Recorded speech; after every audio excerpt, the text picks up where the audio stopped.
कभी कभी कुछ कहानियाँ हमारे दिल तक धीरे धीरे चलकर पहुँचती हैं, बिना शोर किए, बिना किसी इजाज़त के।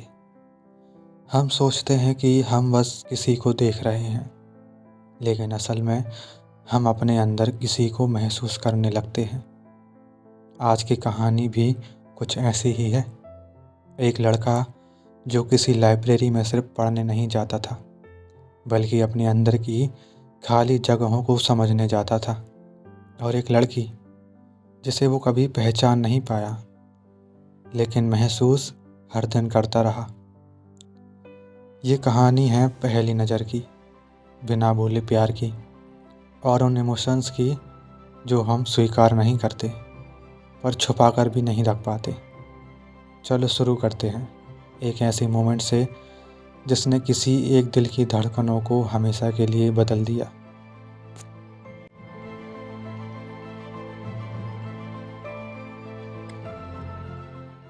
कुछ लोग हमारी ज़िंदगी में बिना आवाज़ किए आते हैं और फिर अंदर बहुत शोर छोड़ जाते हैं।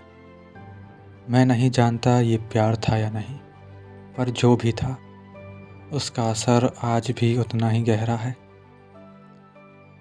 मेरी कहानी शुरू होती है एक बिल्कुल साधारण दिन से और एक बिल्कुल असाधारण मुलाकात से। उस दिन मैं लाइब्रेरी उसी हाल में गया था जैसा मैं अक्सर जाता हूँ। थोड़ा बिखरा हुआ, बाल भी वैसे ही उलझे हुए जैसे पूरे दिन से दिल और दिमाग उलझे पड़े हों। ढीली सी टी शर्ट, वही पुरानी जीन्स, चेहरे पर थकान और आँखों में वो खालीपन जिसे मैं किताबों में छुपाने की कोशिश करता रहता हूँ। मैं वहाँ पढ़ने भी जाता था और शायद खुद को समझने भी, लेकिन वो पहली बार था जब मैंने उसे देखा। वो खिड़की के पास बैठी थी। धूप उसके खुले बेबी बालों पर सॉफ्टली गिर रही थी, जैसे किसी पुरानी फोटोग्राफ को सुनहरी रोशनी छू रही हो।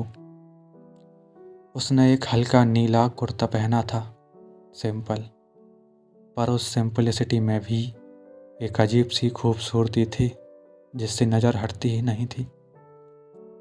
मैं उसका नाम तक नहीं जानता था, पर शायद कुछ चीज़ों को नाम की ज़रूरत ही नहीं होती।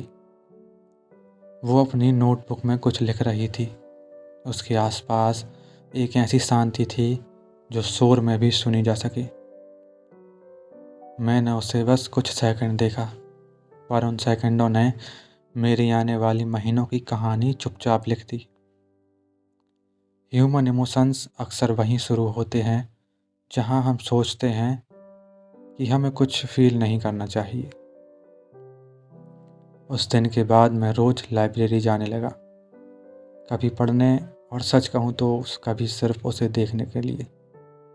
मैं अपनी ही टेबल पर बैठता, किताब पलटता, पर नज़रें हमेशा उसी तरफ अटक जाती।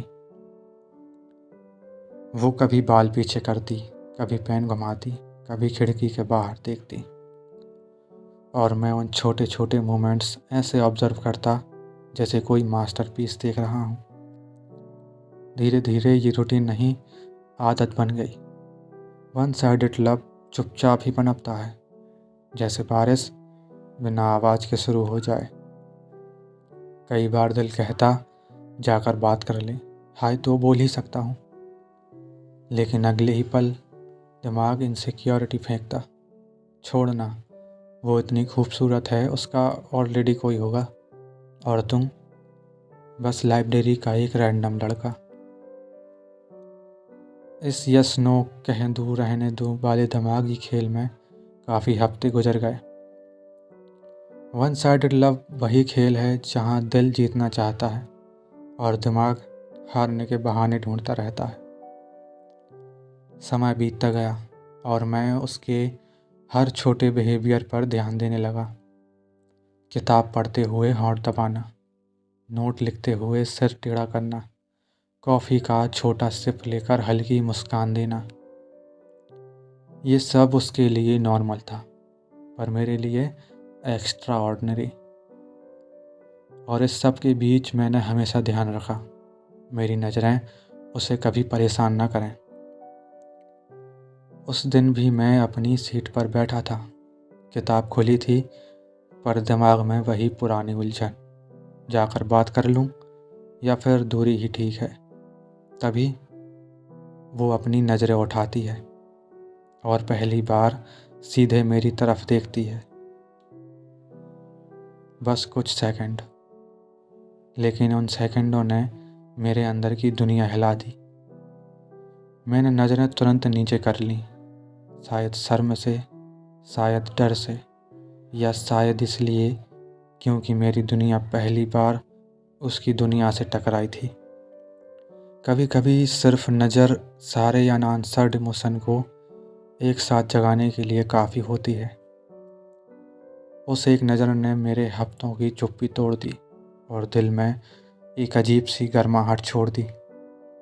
लाइब्रेरी से निकलते हुए मैं पहले जैसा नहीं था। कुछ बदल गया था, कुछ हल्का हुआ था, कुछ जाग गया था। और उस रात मैं फिर उसी पुल की तरफ चला गया, जहाँ मैं सिर्फ तब जाता हूँ जब अंदर कुछ ज़्यादा भारी हो।